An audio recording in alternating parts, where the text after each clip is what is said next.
C'est une phrase prophétique que le pape François a prononcée il y a quelques mois pour la Martinique. C'était sur la place Saint-Pierre le 30 octobre 2019.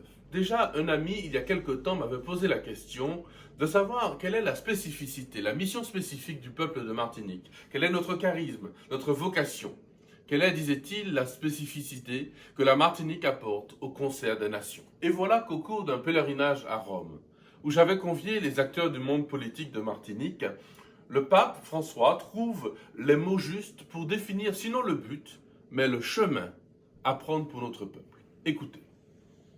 Je salue cordialement les personnes de langue française, en particulier ceux qui participent au pèlerinage des élus et acteurs du monde politique de Martinique. Accompagnati da Monsignor David Macaire, la prédication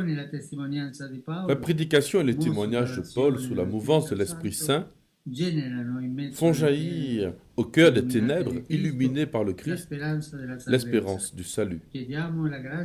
Demandons la grâce d'être remplis de l'Esprit Saint pour vivre l'hospitalité et pour avoir une foi audacieuse qui brise les barrières et libère la joie de vivre ensemble. Décryptons le message que l'Esprit Saint nous envoie à travers la bouche du pape. Écoutez bien, il n'y va pas de même ordre. Premièrement, faire jaillir l'espérance du salut au cœur des ténèbres illuminées par le Christ.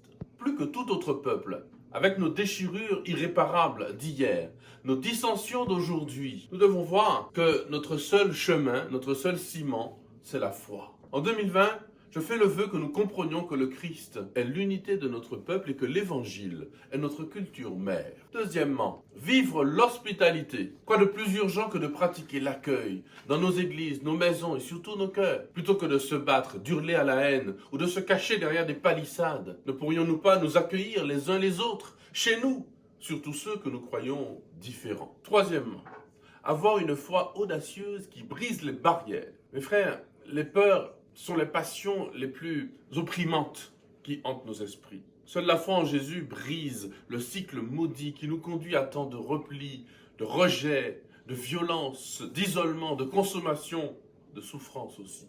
En 2020, que Jésus nous donne de repérer nos barrières et de les briser. Enfin, et pas des moindres, libérer, dit le pape, libérer en Martinique la joie du vivre ensemble. Liberté. Nous savons bien qu'en 1848, toutes les chaînes ne sont pas tombées. Le mot du pape François est une lumière. Oui, chez nous, la joie du vivre ensemble est emprisonnée. Libérons-la en 2020. Alors l'exode de nos jeunes s'arrêtera. Les générations se reparleront. Nous ferons du covoiturage entre riches et pauvres. Les racismes disparaîtront. Mamaïla nous périvé. En 2020, bonne année et liberté.